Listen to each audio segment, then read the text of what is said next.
एक बार की बात है, गौतम बुद्ध अपने शिष्यों को जिंदगी से जुड़ी अच्छी बुरी चीजों का ज्ञान दे रहे थे। सभी शिष्य उनकी बातों को बहुत ध्यान से सुन रहे थे। उन सभी में एक शिष्य ऐसा था जिसे प्रश्न पूछने की बहुत आदत थी। वो उठकर गौतम बुद्ध के पास गया और उनसे बोला, आप हमें जिंदगी के बारे में जो कुछ सिखा रहे हैं उस सब का क्या फायदा, क्योंकि हम में से बहुत से बच्चों को ये भी नहीं पता कि हमारे जीवन का मूल्य क्या है और ये जीवन हमारे लिए कितना कीमती है। पहले आप हमें ये बताइए कि इस जीवन का मूल्य क्या है। अपने शिष्य की बात सुनकर गौतम बुद्ध अपने कक्ष में गए और एक चमकता हुआ पत्थर का टुकड़ा लेकर आए। वो टुकड़ा उन्होंने अपने शिष्य को दिया और बोले, मैं तुम्हें इस जीवन का मूल्य तब बताऊंगा जब तुम इस पत्थर का सही मूल्य पता लगाकर आओगे। साथ ही ये ध्यान रखना कि तुम्हें ये पत्थर का टुकड़ा किसी को बेचना नहीं है। गौतम बुद्ध की बात मानकर वो शिष्य बाजार की तरफ चला गया। बाजार में सबसे पहले उसकी नजर एक फल बेचने वाले पर पड़ी और उसने वो पत्थर उस फल वाले को दिखाया और बोला, इस पत्थर के बदले आप मुझे कितने फल दे सकते हो? फल वाला बोला, ये पत्थर कुछ खास तो नहीं है, लेकिन फिर भी इसके बदले में तुम्हें 10 केले दे सकता हूं। वो शिष्य उस पत्थर को लेकर आगे चला गया। फिर उसे एक सब्जी वाला मिला। शिष्य ने उस सब्जी वाले से उस पत्थर की कीमत पूछी। सब्जी वाले ने उस पत्थर को ध्यान से देखा और बोला, इस पत्थर की कीमत के बदले में तुम्हें ज्यादा से ज्यादा एक बोरी भरकर सब्जियां दे सकता हूं। इसके बाद वो शिष्य उस पत्थर को लेकर एक सोने के व्यापारी के पास गया। उस पत्थर की टुकड़े की चमक देखते ही उस सुनार ने उसकी कीमत 100 सोने के सिक्के लगाई।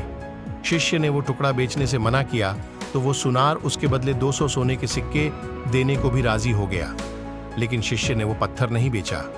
इसके बाद वो शिष्य एक हीरों के व्यापारी के पास गया और उनके सामने उसने वो पत्थर के टुकड़े को रख दिया।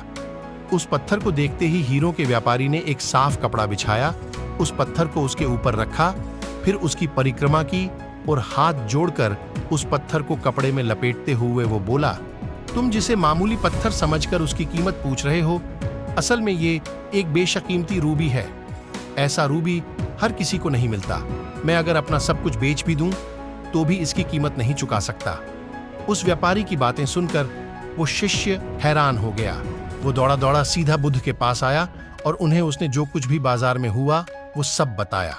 उसकी अचरज भरी बातें सुनकर गौतम बुद्ध बोले, तुम्हारे सवाल का जवाब इस रूबी की कीमत में ही छिपा है। हमारा जीवन भी एक रूबी है, रूबी की तरह ये भी बेशकीमती है, लेकिन हम इस बात को हमेशा नजरअंदाज करते हैं और अपने जीवन का मूल्य नहीं समझते। हम दूसरों को देखकर और उनके जैसा जीवन जीने की कोशिश में अपने जीवन की कीमत को कम कर देते हैं। हम ये सोचते हैं कि हमारी जिंदगी की कीमत वही है जो दूसरे हमें बताते हैं, लेकिन ये बात हमेशा ध्यान रखना कि सामने वाला अपनी हैसियत, बुद्धि और अपनी समझ के हिसाब से तुम्हारी कीमत लगाता है। सीख जो हमें गौतम बुद्ध की प्रेरणादायक कहानी से मिलती है, जिंदगी सिर्फ एक बार मिलती है, इसलिए इसको बर्बाद ना करें। अपनी जिंदगी को उतना ही कीमती समझें जितना कीमती आप अपने बैंक में रखें, रुपयों को समझते हैं। आज के समय में लोग अपनी जिंदगी से ज्यादा कीमती प्यार, पैसों और दिखावे से भरी चीजों को समझते हैं। प्यार के चक्कर में लोग सुसाइड कर लेते हैं, पैसों के चक्कर में ऐसा काम करने लग जाते हैं जिससे उनकी जिंदगी बर्बाद हो जाती है। नाम कमाने के चक्कर में उल्टे सीधे काम करने लग जाते हैं। हमेशा याद रखें कि दिखावा करना जरूरी नहीं है। प्यार दोबारा मिल सकता है, पैसा फिर कमाया जा सकता है, लेकिन जिंदगी को फिर से पाया नहीं जा सकता। इसलिए अपनी इस बेशकीमती जिंदगी को अच्छे से जिएं, हर पल का आनंद लें।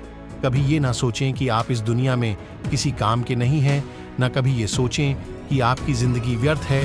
आपके होने या ना होने से कुछ फर्क नहीं पड़ता। जब भी ऐसे नेगेटिव विचार आपके मन में आए तो खुद को बस ये याद दिलाएं कि जीवन एक रूबी है और ये बेशकीमती है।